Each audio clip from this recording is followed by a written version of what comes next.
Kumusta mga fur parents? Naghahanap ka ba ng mga quality na daily supply o needs ng mga fur babies nyo? Kami nang bahala sa inyo dahil nandito na ang Daddy's Pet para sa mga fur babies nyo.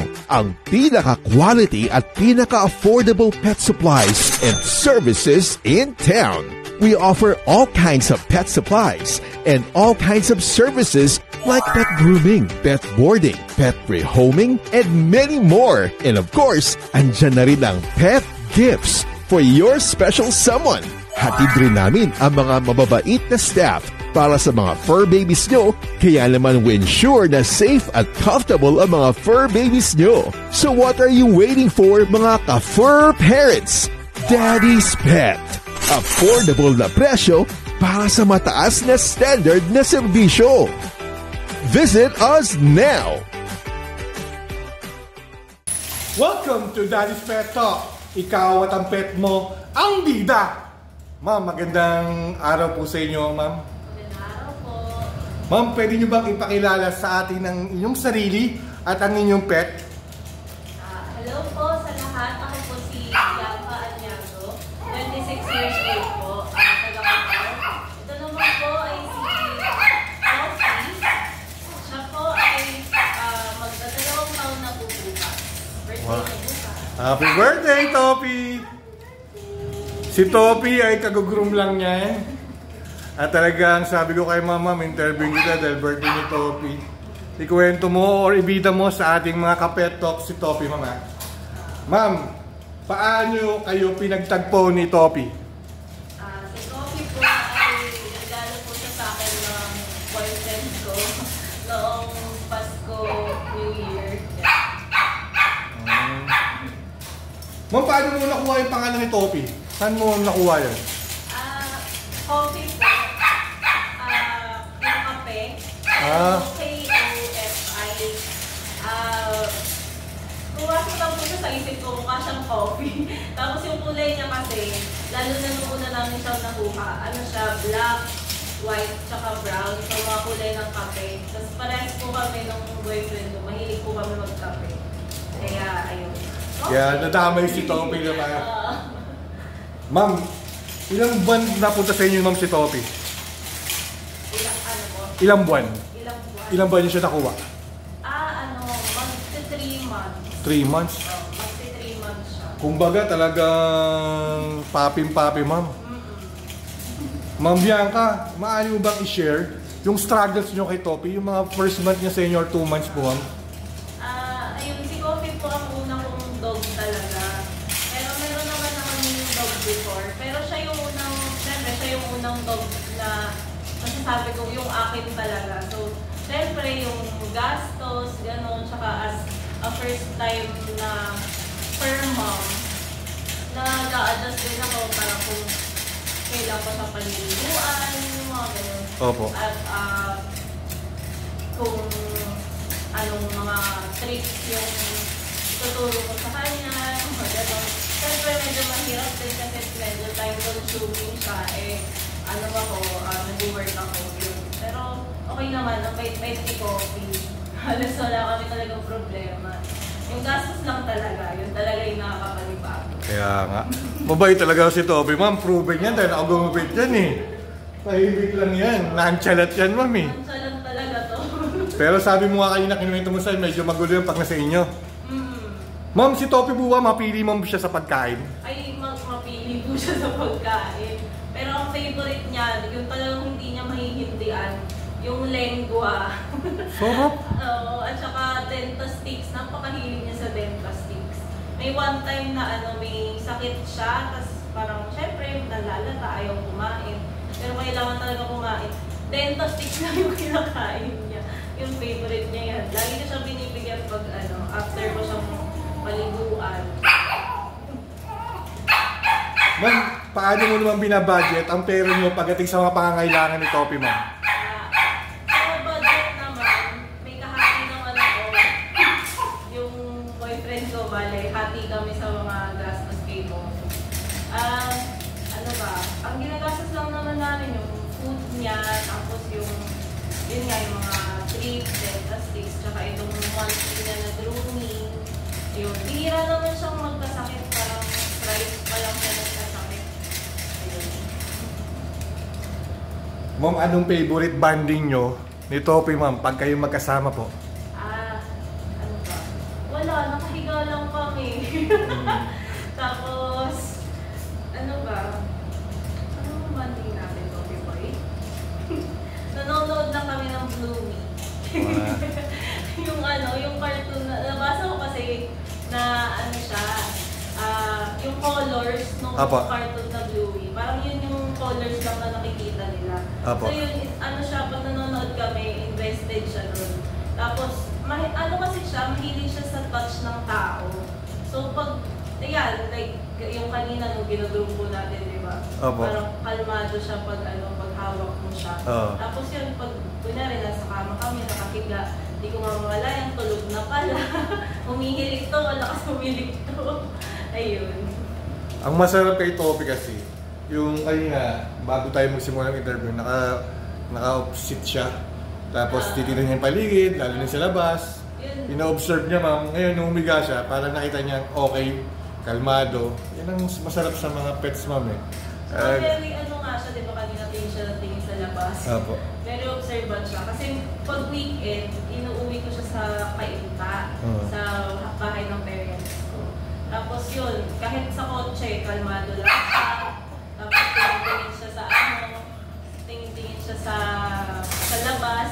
Kahit pare-pares naman every weekend, yung nakikita niya. Ayun. Ma'am, kapag may lakad ng pamilya nyo, sinasama nyo ba si Topi? Sa mall, sa resort, sa beach, sa province, pag nagbabakasyon kayo, ma'am, gano'n? Minsan, madalas yan sa mall, sa Gateway 2, yan, para makatakbo-takbo siya.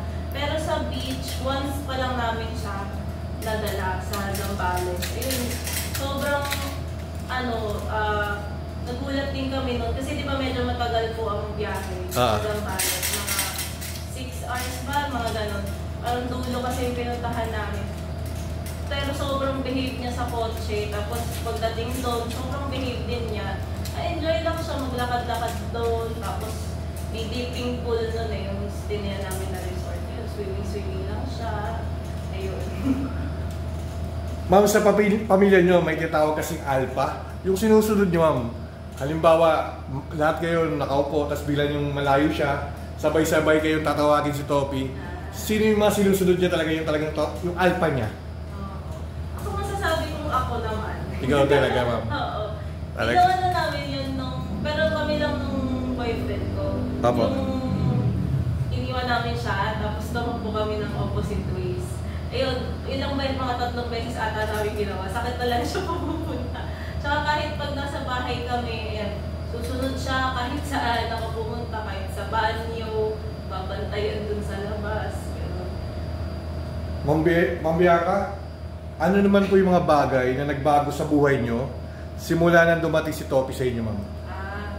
Siyempre, mas excited ako umuwi.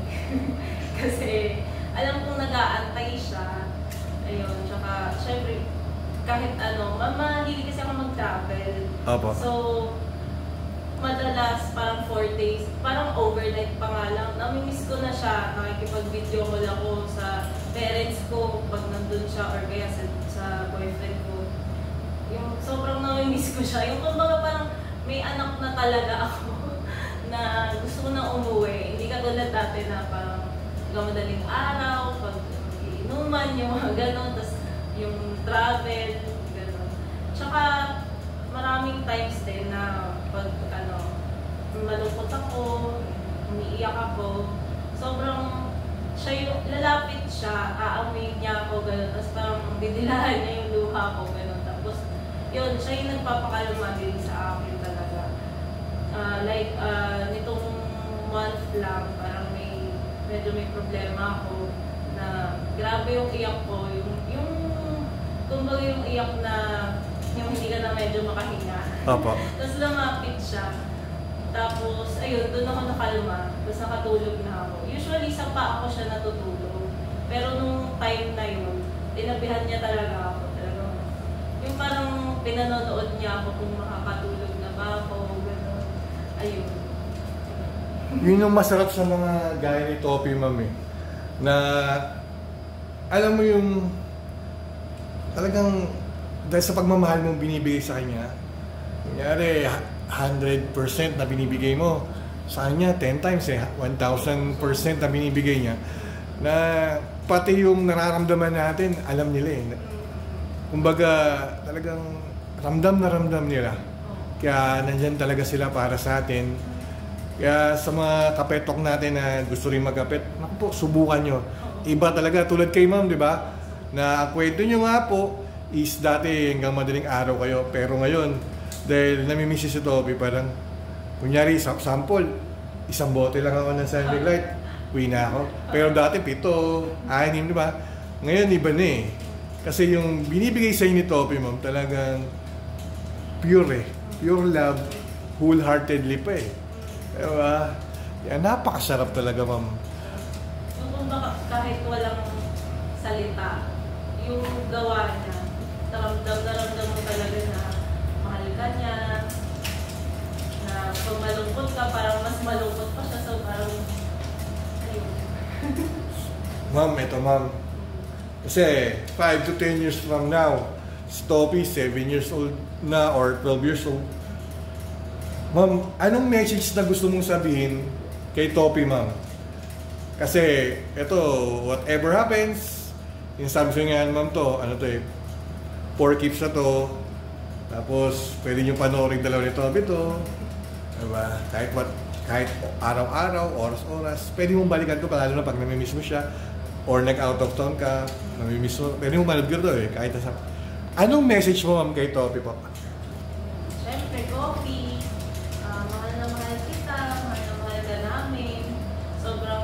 Thankful ako kay daddy mo dahil dumating ka sa buhay namin. And sobrang thankful din ako sa iyo kasi minahal mo kami ng buong buo at hindi mo kami pinahirapan. Wala akong pipiling ibang aso kundi ikaw. I love you so much.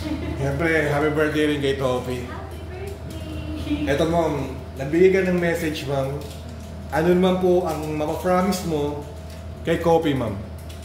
Siyempre, promise ko kay Kopi na magiging mabuting firm mom ako. Araw-araw, susubukan kong maging mas better pa than who I was yesterday as your firm mom. And ayun, sana masaya ka. Tingin ko noon, masaya ka. Opo.